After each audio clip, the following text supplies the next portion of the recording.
This One's Wife, Hammered. Hello, I'm H.G. Tudor.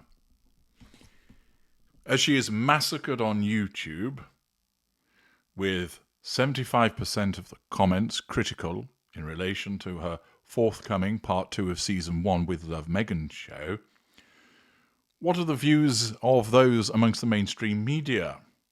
Well, Shane Watson from The Times has a few observations which are worth analysing. He writes, "I love the idea of spending time together and finding new ways to show people you care," says This One's Wife in the opening seconds of the trailer for arguably the most eagerly awaited second series in Netflix history. I'm sensing the sarcasm is large with this one. You know that tone. You know those caring, sharing, homemaking vibes with just a little shard of steel and a few notes of "don't interrupt me and please call me Sussex." Yes, she is back. Or very nearly back. With Love Meghan Series 2 is released on August 26th, and if you can't wait until then, it does seem suddenly an unbearably long time, you can just watch the trailer over and over, because that's the With Love Meghan effect. You sort of cannot resist it.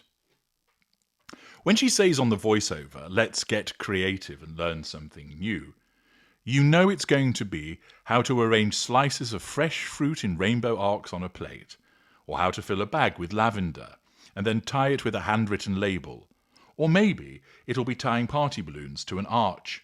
Neither creative or new, but hey, This One's Wife is talking.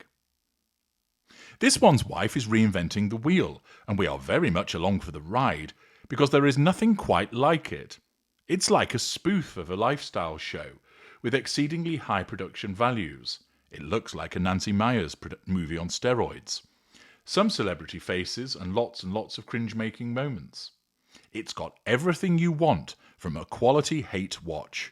Seriously basic cooking and people standing around sipping from cups, mint tea made from mint from the garden, while murmuring, "This is so comforting." It has terrible basic crafting, or in This One's Wife's world, easy ways to show up lovingly, which probably means tying a bow on a box you bought in Bergdorf's filled with parmesan you grated. It has This One's Wife's weird, demure lady wardrobe, which she's marketing. And it has celebrity cameos from celebrities who are simply required to ooze adoration and admiration for their hostess, This One's Wife, and say things like, "I could do this every day, Chrissy Teigen. No one knows why they do it, but the amount of bowing and scraping required is off the scale and makes for terrific viewing. Best of all, it has This One's Wife trying to be charming and let someone else be the expert, while very much struggling to admit she's learning something for the first time from an expert. Absolutely hates that, and that's very fun to watch. Last, but not least, it has the car crash horror of witnessing poor Harry, kind of poor in a way, be relegated from the guy who, we learned in Series 1, makes a really good scrambled egg for breakfast, to the unsophisticated loser with basic tastes. Towards the end of the trailer, This One's Wife makes a confession. There's probably an obligatory 1 or 2 per series, about Harry's preferences. "You know who doesn't like lobster? My husband," she says, and in response, Chef Andres says, "And you marry him?" Ah, ha, ha, ha, ha. Because we all need reminding who is the prize in this marriage, and who is raising up who and teaching taste and style and love and care and balance and some other stuff. Harry is nowhere to be seen, of course. He may appear, face pressed to the window, juggling in episode 3 while she makes a tomato sauce with real tomatoes, if we're lucky. A sarcastic and excellently observed article about the mediocrity and ridiculousness of This One's Wife's forthcoming Part 2 of Season 1, written by Shane Watson of The Times. But it once again is demonstrative of how so many people are able to see that This One's Wife is simply a joke person, that she has no credibility, that she isn't a cook, she isn't a party organizer, she certainly is not a lifestyle guru, and yet she persists in doing so. Why? Time and time again, I see people ask, but why does she think that she can do these things when it's quite clear that she can't? And lots of people point out that she can't do it. This is because she is deluded. It's one of the important things to understand the way that the narcissist behaves is to understand that the way that their brain has effectively been wired is that it sees a reality that is alternative to yours and many other people's. In that reality, the narcissist is brilliant, successful. They are worshipped and admired.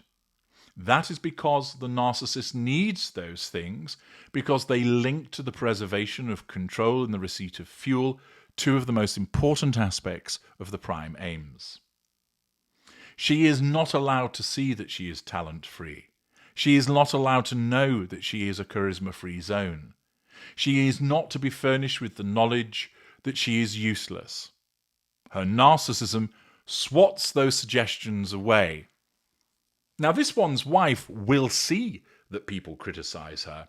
One suspects that she will not necessarily read Shane Watson's acerbic commentary in the Times, but we do know that she looks at other aspects of mainstream media and social media, and she knows that she's criticised for being a joke individual. She knows she's ridiculed.